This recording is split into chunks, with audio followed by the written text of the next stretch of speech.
Big boss fame Ashu Reddy. ఈ పేరు కొత్త పరిచయం అవసరం లేదు. అయితే గత కొన్ని రోజుల నుంచి అశు రెడ్డి అయితే కాంట్రవర్సీలోకి వస్తున్నారు. ధర్మేంద్ర అనే యువకుణ్ణి పెళ్లి చేసుకుంటానని మోసం చేసి అధిక మొత్తంలో అతని దగ్గర నుంచి బంగారం 10 కోట్ల వరకు ధనాన్ని తీసుకున్నట్లు సమాచారం వస్తుంది. అయితే ఎవరైతే ధర్మేంద్ర అనే యువకుడు ఉన్నాడో అతను షేక్పేట్ పోలీస్ స్టేషన్ లో కంప్లైంట్ ఇచ్చారు. అయితే ఈ ఘటనపై స్పందించింది అశు రెడ్డి. ఇంతకీ ఎవరి ధర్మేంద్ర? అయితే గతంలో అశు రెడ్డి యుఎస్ లో తను చదువుకుంటున్నప్పుడు తనకి సినిమా అవకాశాలు వచ్చాయంటూ హైదరాబాద్ కు వచ్చింది. ఇలా హైదరాబాద్ కు వచ్చిన రోజుల్లో ధర్మేంద్ర అనే యువకుడు పరిచయం అయినారు. ఆ తర్వాత ధర్మేంద్రకి ఒక మంచి జాబ్ రావడంతో వీళ్ళ పరిచయం కాస్త ప్రేమగా మారి ఆ ప్రేమ కాస్త పెళ్లి వరకు తెచ్చింది. అతను జాబ్ చేస్తున్న క్రమంలో అతని దగ్గర నుంచి విలాసవంతమైన కొన్ని వస్తువులు, అధిక మొత్తంలో ధనం, 5 కిలోల వరకు బంగారం, కార్లు, ఫ్లాట్లు ఇవన్నీ కొనుగోలు చేసినట్టు చెప్తున్నారు. ఏదైతే ఆస్తులు ధర్మేంద్ర అశు రెడ్డికి ఇచ్చారో వాటన్నిటిని తన పేరుపైకి అప్పట్లోనే మార్పించుకున్నట్లు సమాచారం. అయితే ఇది ఈ విధంగా ఉండగా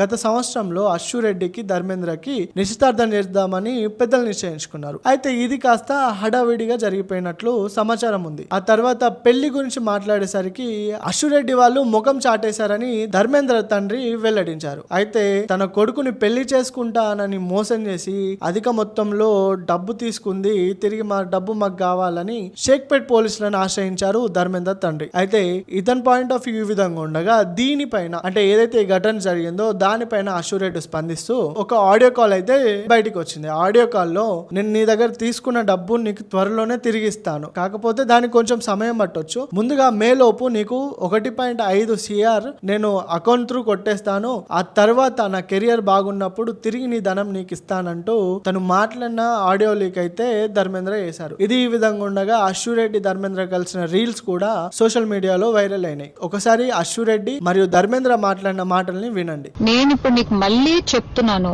మే వరకు టైం ఇస్తే నీకు 1.5 తిరిగి వెనక్కి ఇచ్చేస్తాను త్రూ అకౌంట్. అర్థమైందా? త్రూ అకౌంట్ మే వరకు టైం ఇస్తే నేను నీకు మళ్ళీ వెనక్కి ఇచ్చేస్తాను. ఆ మిగిలిన డబ్బులు అంటావా, నేను లైఫ్ లో సెటిల్ అయినప్పుడు నా దగ్గర ఉన్నప్పుడు నేను ఇస్తాను, అది కూడా నేను ఇవ్వను అనట్లేదు. లేదు కుదరదు నాకు ఇదంతా అవ్వదు అంటే పెద్ద మనుషులకి నువ్వే ఫోన్ చేసావు కదా, నా జీవితంలో పెద్ద మనుషులు ప్రవీణ గారు మాత్రమే.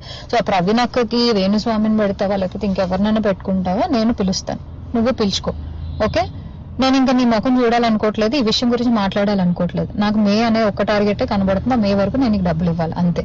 ఇది ఈ విధంగా ఉంటే ఎవరి వైపు న్యాయం ఉన్నట్టు? నిజంగా అశు రెడ్డి అధిక మొత్తంలో ధనం అతని దగ్గర తీసుకొని అతన్ని మోసం చేసిందా, లేకపోతే